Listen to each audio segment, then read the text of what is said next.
The topic of today's video is how to create B-roll for Reels and TikTok using Canva. And the only thing that I need you to remember is when we're speaking about B-roll, we're speaking about the transition between two clips. Do consider liking and subscribing. So here we are on Canva, and you want to make sure that you are on the Home tab on the left, and then on our right, you want to go to Video.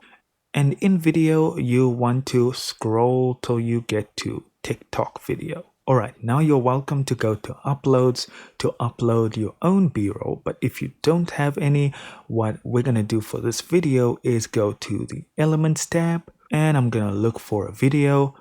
Let's just use this video of the clouds.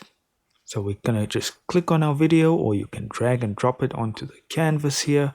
And then we're going to right click on our footage and go to the bottom to set video as background, and that will adjust it for you. If it's not adjusted to the full size, you can drag it, but it usually adjusts to the full size. And there we go, we have a perfect B-roll shot. Thank you so much for watching, and I'll see you in the next video.